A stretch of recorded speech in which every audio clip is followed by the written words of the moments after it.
3 shovelfuls of sand, 1.5 shovelfuls of cement. So 1 to 3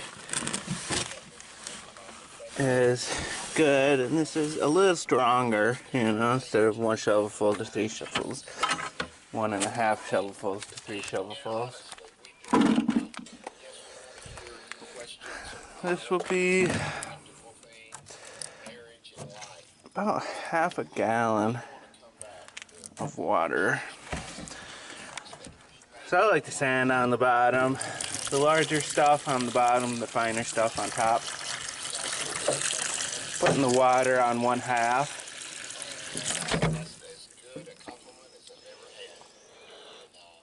Almost half. So I put in just about all the water it's gonna need. And you're gonna play our game of truth from fiction. What's the topic, Bill? We're looking for a few really good men. Our armed forces are the best in the world, of course, and we all wish there were, more wars in which they could prove it. They do demonstrate their excellence every day in other ways. Our panelists are going to tell you about a new kind of military achievement we just found out about. Pick the one who's telling the truth, and you'll win the waiter of your choice on your voicemail. You ready to play? All right, yeah. All right. First, let's hear from Roy Blunt Jr. Used to be armies fought to conquer territory, so tanks, or to win hearts and minds, so wrong. Today, everyone's fighting for a different objective, eyeballs. Hence, the U.S. Army's All-American Influencer Platoon. There's wisecracking Ernie from Brooklyn. There's Gus from Minnesota who can fix anything mechanical. There's Tonga. She's extreme punk, but she'll come through in a pinch. And Daisy, the come hither martial arts gal, and all the rest. They're all over social media, and this week, as tough on the outside Sergeant Task put it, we took a big pill on the cover of Us magazine. The U.S. All-American Influencer Platoon gets on the cover of Us. Your next story of military excellence comes from Helen Hong. There's a lot of reasons why people join the Army. Patriotism, for instance, or a way to pay for college, or to gain a sense of discipline. But never in the history of the armed forces has anyone joined because they heard the food was amazing. But that may change. In stunning gourmet food news, the prestigious James Beard Award, the Oscar Award for Food, has been awarded to Scott Gray, head chef at the Army. Now, mind you, Mr. Gray is not a fancy chef who's whipping up delicacies for the high-ranking hoi polloi. No. Scott Gray is in charge of creating shelf-stable MRE field rations. MRE, which stands for Meals Ready to Eat, must have a shelf life of at least 5 years and typically comes in a plastic packet which includes a wet nap and a tiny roll of toilet paper. Historically described by service members as absolutely disgusting and yuck, and honestly I'd rather be shot than have to eat one more. All of that changed this past year when Scott Gray took the reins in the mess hall. His chicken burritos raved the food critic at the New York Times. Perfectly tender, and comes with a side of rich, smoky mole sauce, which one must squeeze out of a plastic sauce packet. The meals have caused such a sensation, there's talk that Mr. Gray may be up for a coveted Michelin star. When asked about how he feels about that, Mr. Gray responded, "Huh? Like the tire?" The Army chef wins a Beard Award for the excellence of his MREs. Your last story of fighters going far comes from Adam Felber. It was a clear blue day in Washington State 2 years ago when a Navy pilot in an EA-18G Growler perpetrated one of the most notorious stunts in the history of aviation. With confidence, he drew a large and startlingly accurate depiction of male genitalia, forever after to be known as the sky penis. Well, now, after a 2-year investigation, the Navy has indeed looked into what was at the bottom of it. The pilot officers referred to as a whiz kid. But his act was goaded on by the electronic weapons officer, the EWO, in a recorded dialogue that we now know that is so historical that I must ask our voice of history, Bill Curtis, to reenact it. Noticing the optimal conditions, the EWO said, Bill, you should totally try to draw a penis. Dude, that would be so funny. Against his better instincts, the pilot agreed. After some maneuvering, the EWO noticed some problems and was heard to say, going to be a little lopsided. Moments later, ecstatically complete. Etc. Once they completed the full Monty, they realized that, quote, the contrails were remaining longer than predicted in the sky, and they actually tried to fly a route that scribbled over it in vain. And now, despite their mighty achievement in aviation, the two perpetrators of the Sky Phallus have been discharged.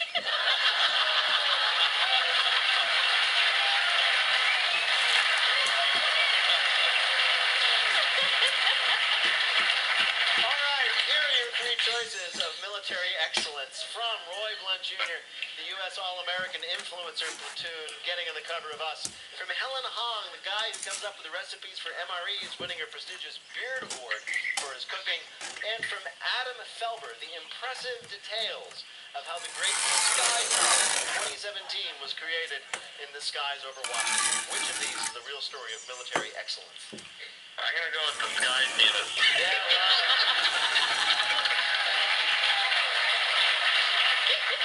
All right, your choice then is Adam's story. To find out the correct answer, we spoke to a reporter covering the real story. So in 2017, two Navy aviators drew a giant sky penis across blue skies of Washington State. That was Jeff Zulowitz, a senior reporter with Navy Times, talking about, of course, the great sky penis. And if people are listening with their children right now, please address your complaints to the U.S. Navy. Congratulations, Ryan. You got it right. You won a point for Adam. Bill Curtis deserves a point for that. Oh, you won a point for Adam, and I think a round of applause for Bill. And of course, you won our prize, the voice of your choice on your voicemail. Congratulations. All right, thank you. Thank you. Take care.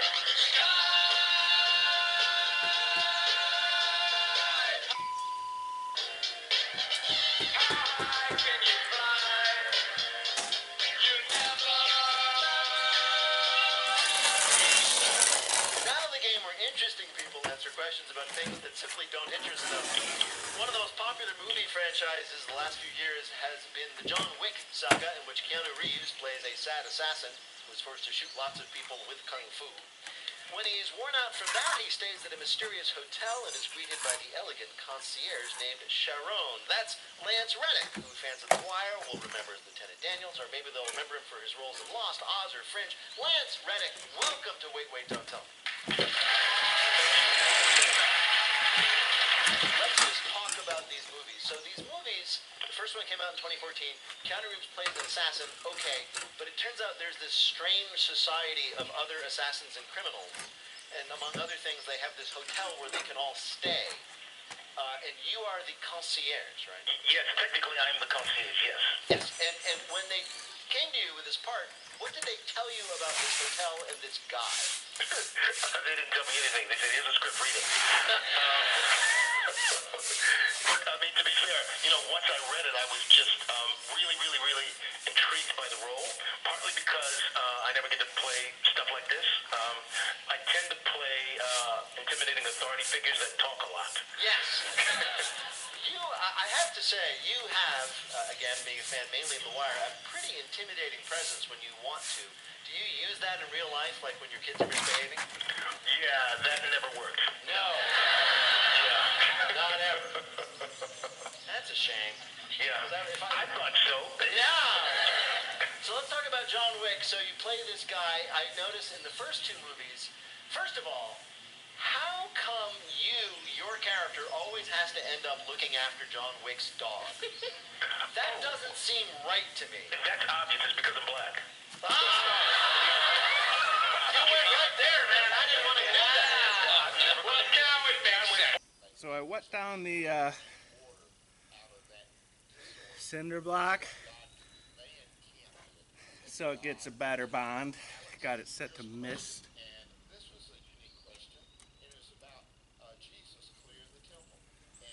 Doing any kind of masonry,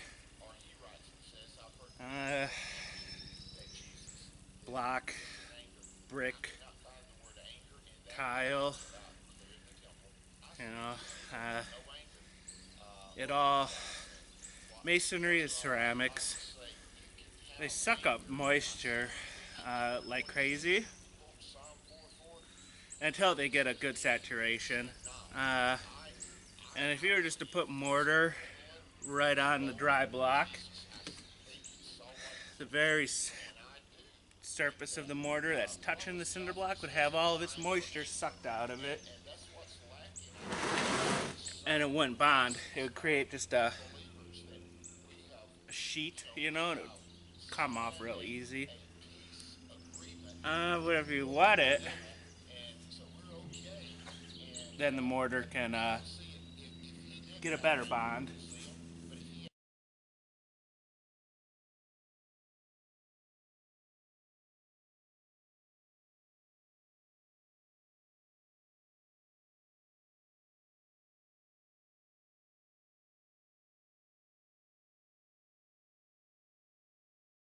You know, a lot of times you want a clean, dry surface, but with mortaring, you want a clean, moist surface. Not too wet. If it's too wet, it'll have kind of a similar issue.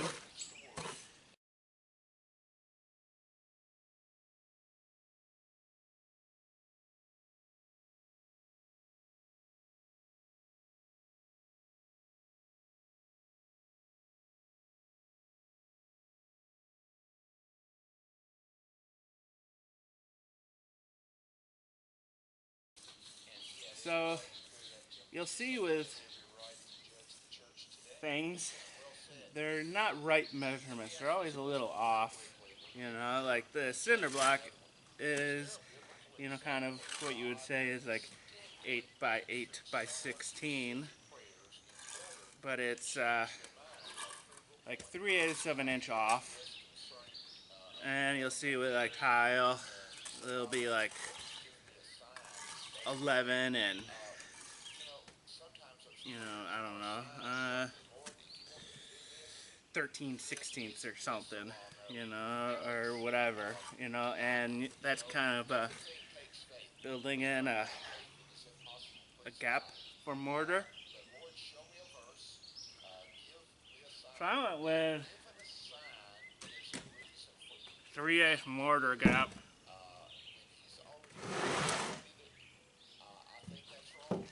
On this, because it's built in for a 3/8 gap.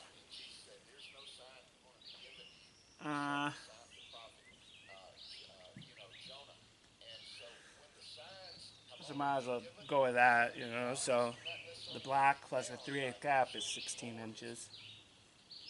I never measured it, but I'm guessing the block plus a 3/8 gap is 8 inches.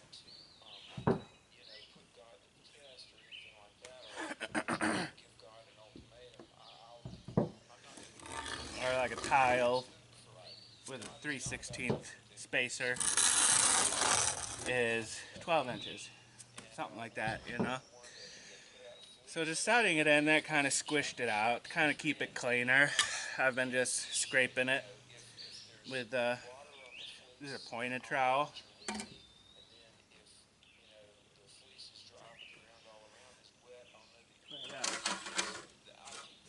My handy dandy levels and a rubber mallet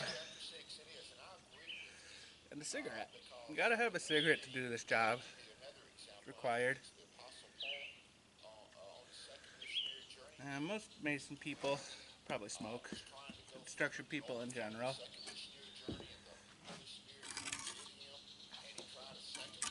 So I think I was getting the little hairlines, you know, because I would tap it down and then tap it over and then tap it down. And like, you know, doing one direction, it shifts on this direction, or doing this direction, it shifts on this direction. So it's kind of making those little hairlines. And then once I got a bunch done, I do something. So I'm just kind of putting this on. This end's high. So I'm going to be tapping at a 45 and pulling it this way as I go down, you know. So trying to kind of do an even amount of pressure, you know, instead of going one way and then another way. Trying to combine both directions to minimize those hairlines. Kind of looking at this. I like the placement. It's got lines up with the string good.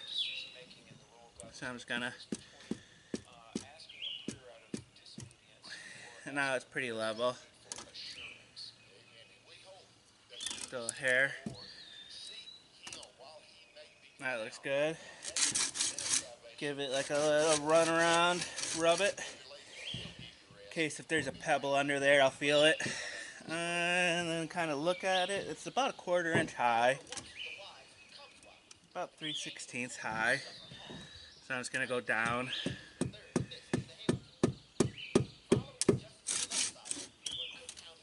Well, it's looking pretty good.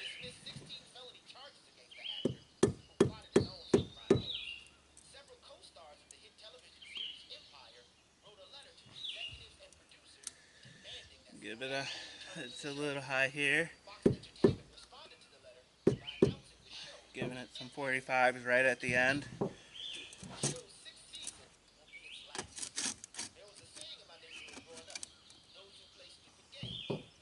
That's looking pretty good. Every once in a while I'll do this, you know, checking kind of it's level this way. And it's looking pretty good. It's really, as long as it's stay on the string, you end up with a straight one. You know, each one might be crooked, but overall. So I'm liking that. So if I didn't do that pre-scraping, it would have, all of this right here that just came out from that pounding would have just squeezed out and made it, you know, I would have lost mortar. There's a waste of mortar and it's a mess. So it's a double whammy. So there's one thing, tooling, I think. There's this little, kind of looks like Harry Potter's scar. Kind of like a Z, a lightning bolt.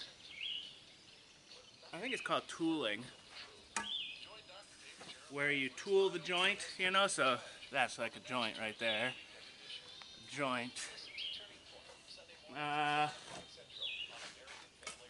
Where normally you tool the joint,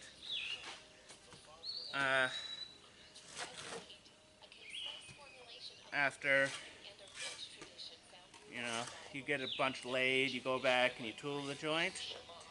And kind of what that tooling does is it not only cleans up that joint, you know, makes the joint look good, but it also shoves the mortar into the joint even more. So it's kind of like, you know, there'll be a, you know, it's a lightning bolt like this. And instead of like being flat, it's curved. You know, some of them will be like a V, some of them will be half round. You know, they got different shapes and different diameters, you know. One for like a 3/8 mortar seam. Another for a bigger, you know, seam.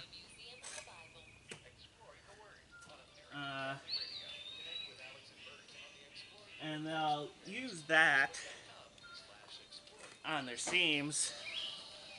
Kind of, I guess one thing I forgot to mention is this is like kind of like the webs. This is thin and this is fat right here. Flares out at the bottom. And I just do that flat part down and the thin part up. But I suppose it doesn't really matter.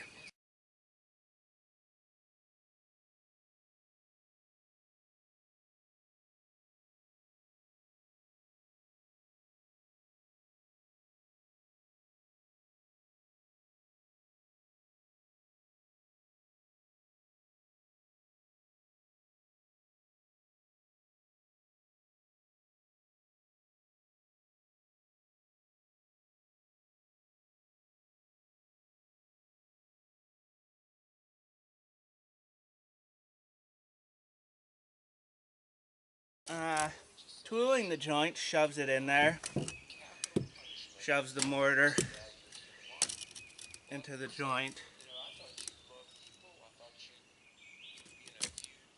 to help get rid of any gaps.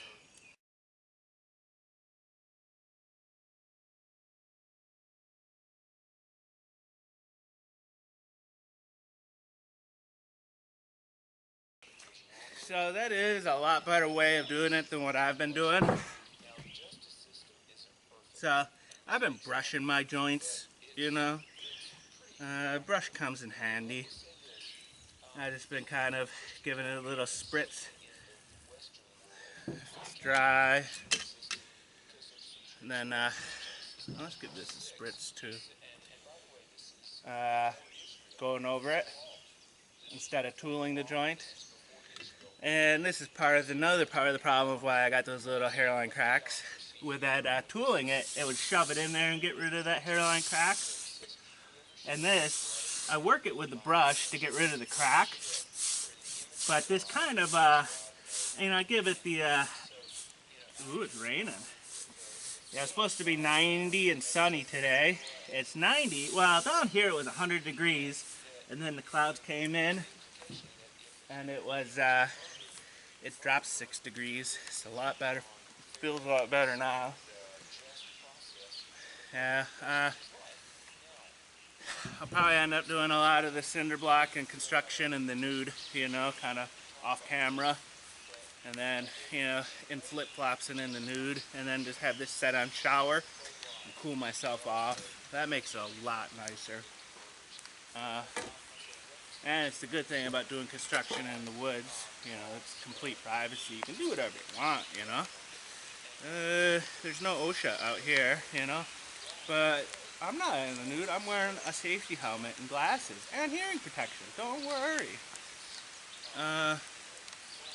Yeah, so kind of, you know, you want to get the right amount of water, you know, and when you do this, there's like scaling or alligatoring. Usually like when you're doing pads, concrete pads,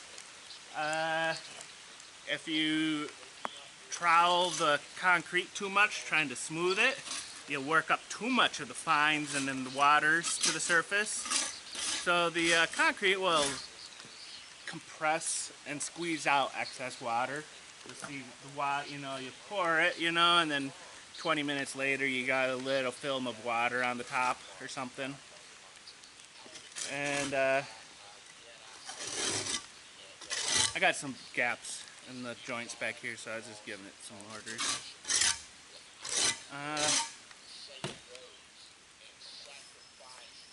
And if you're working it, you know, you work too much of the fines and stuff to the surface. And if it's like warm out, you know, it'll suck the moisture right off the very skin surface, creating a little hard layer, but it'll keep that moisture just below that layer. So that layer, it's kind of floating off of the concrete, the bulk of the concrete, you know, and then when it dries, it kind of flakes off, you know, alligatoring. That's kind of what's happening here, you know. I was spraying it too much, my joints too much with the water and then brushing them. So it's kind of creating a film, you know, and it looked like I was filling in those little fine hairline cracks, you know. But then that film flakes off, you know, you can kind of scrape that film off, that alligatoring scaling. But the whole point of the wall is to hold the weight of the house, you know, and it's got a good bond, you know. It's you know, the little hairline cracks are bad if this was underwater, you know, water would be squirting in, but it's not underwater, you know, and I don't know if it's visible, but there's sealer down there. So, you know, any cracks is sealed. So I got it going here. This is going to be a tight fit right here. So I'm going to pull this off, you know, and just eyeball these, you know. This corner right here, I'm not going to have the string line up for that. So I'm just going to pull the string down.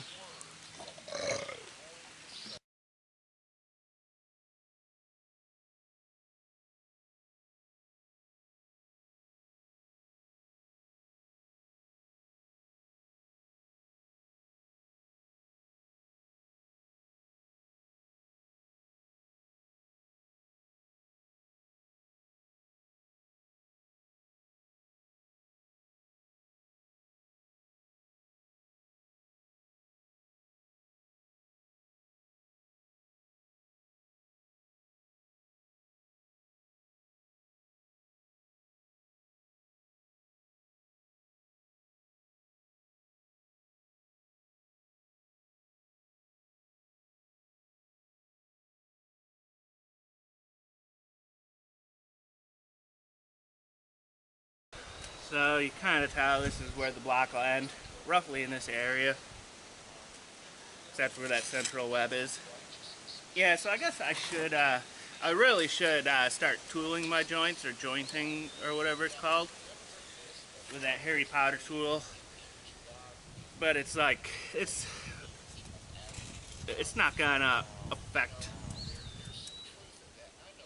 you know, the structure at all. You know, this is a way beefed up structure. Having filling the voids and doing rebars, you know, that's excessive. Normally you don't do that. Putting rebar and the stuff. But it's kind of, that'll make a big difference structurally. You know, it's kind of a lot bigger of a difference structurally than a little hairline crack here and there. So I mean, if it were hollow core, you know, if I weren't filling these voids, then it would matter more, you know, because I would want that bond. But filling these voids, you know, like a little hairline crack isn't nothing, you know, when the whole thing is filled with concrete. So that's why I'm not really that concerned about it, you know. Would it be nice if I didn't have those? Yeah, sure. Is it worth getting a tool? Not really. So Lowe's doesn't really have a lot in the way of masonry tools.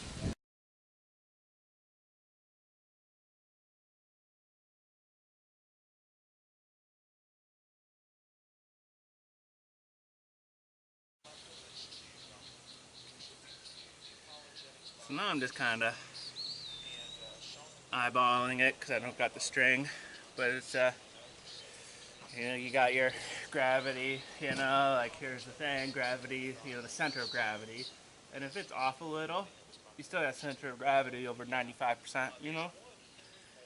Being a little off here and there, I still got center of gravity covered over 99% of it, so that's solid.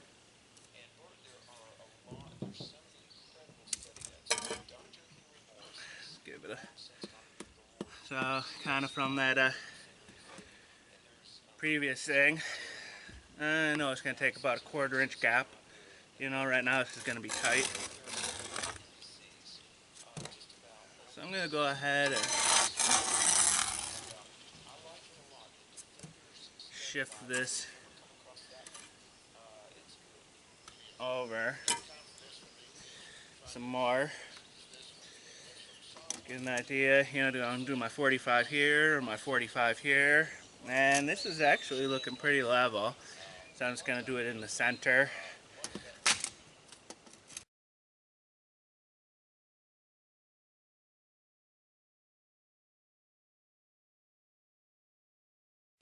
Yeah, it wouldn't be a Brucified project if it didn't have these little defects and flaws. My landlord watched his like, I know it won't be perfect. You know, talking about my work, I do projects. I know it won't be perfect, but it'll be close enough to where it matters. You know, and that's a very accurate statement. I don't do things perfect.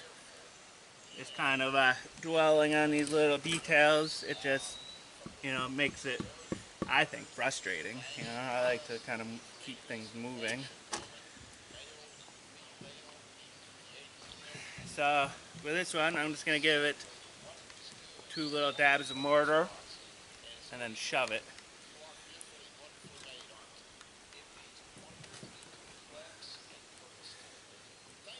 And actually, so you see one end has this groove, and then the other end is smooth. And you want that groove going into the wall, unless you want it exposed on the corner. But I'm putting it into the wall. And I'm not too sure what the purpose of that groove is for, but I've seen doorways, you know, where you have like a rough opening for a door or a window or something. You put that groove facing into the doorway, and then I guess the whole purpose of that is so you can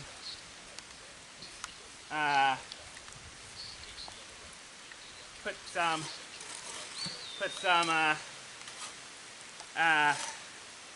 furring strips or something inside that groove to help anchor your door in. But that's not what I'm gonna do. If everyone else is doing it, I'm gonna do it some other way. Yeah, it's starting to come down pretty hard.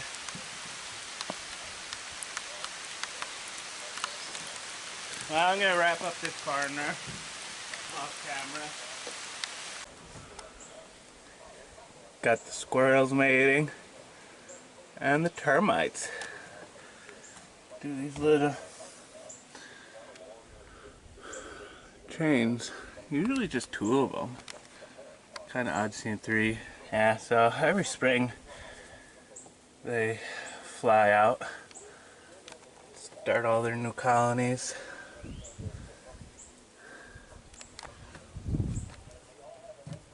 This year's is worse than last year's.